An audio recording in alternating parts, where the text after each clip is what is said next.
میرے پیارے بھائیوں اور بہنوں، السلام علیکم۔ بکری اور کوا۔ کسی جنگل میں ایک بکری بہت بے فکری سے ادھر ادھر گھوم رہی تھی۔ ایک کوے کو بہت حیرت ہوئی اور وہ بکری سے پوچھنے لگا کہ تمہیں کسی سے خوف کیوں نہیں ہے؟ بکری نے کہا، بھائی، میری بے فکری کا سبب یہ ہے کہ کچھ عرصہ پہلے ایک شیرنی اپنے 2 چھوٹے بچے چھوڑ کر مر گئی تھی۔ میں نے ان پہ ترس کھا کر اپنے دودھ پہ پال کر انہیں پروان چڑھایا۔ اب وہ جوان ہیں اور انہوں نے جنگل میں اعلان کر رکھا ہے، ہماری بکری ماں کی طرف کوئی میلی آنکھ سے نہ دیکھے۔ سو اب کسی بڑے خونخوار جانور میں بھی یہ ہمت نہیں کہ مجھ پہ ہاتھ ڈالے۔ کسی چھوٹے موٹے جانور کا ذکر ہی کیا، کوے نے سوچا، کاش مجھے بھی ایسی نیکی کرنے کا موقع ملے اور پرندوں کی دنیا میں مجھے بھی احترام حاصل ہو جائے۔ وہ یہی سوچتا ہوا اڑتا جا رہا تھا کہ اس نے نیچے دریا سے ایک چوہے کو ڈبکیاں کھاتے دیکھا۔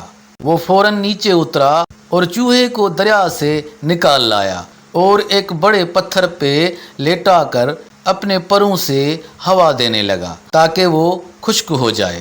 جو ہی چوہے کے حواس بحال ہوئے، اس نے کوے کے پر کترنے شروع کر دیے۔ کوا بیچارہ نیکی کے دھن میں مگن تھا اور چوہا اپنی کارگزاری میں مصروف۔ اتنی دیر میں وہ خشک بھی ہو چکا تھا، لہذا اس نے اپنے بل کی طرف دوڑ لگا دی۔ کوا نیکی کر کے بہت موج میں تھا۔ اسی موج میں اس نے لمبی اڑان بھرنے کی کوشش کی، مگر منہ کے بل زمین پہ آ پڑا اور اڑنے سے معذور ہو کر زمین پہ ہی اچھلنے اور گھسیٹنے لگا۔ اتفاقاً بکری ادھر سے گزری تو پوچھنے لگی، بھائی کوے، تم پہ کیا آفت آن پڑی؟ وہ غصے سے بولا، یہ سب تمہارا کیا دھرا ہے؟ تمہاری باتوں سے متاثر ہو کر میں نے نیکی کمانے کی چاہ میں چوہے کی جان بچائی، مگر وہ میرے پر ہی کتر کر بھاگا۔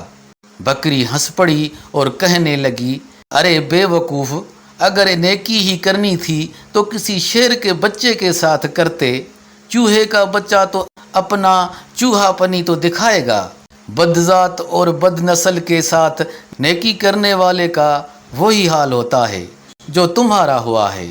یعنی کووں کے بچے موتی چگنے سے ہنس نہیں بن جاتے اور کھارے پانی کے کنویں منو میٹھا ڈالنے کے بعد بھی کھارے ہی رہتے ہیں۔ معزز ناظرین، دیکھنے اور سننے کا بہت بہت شکریہ۔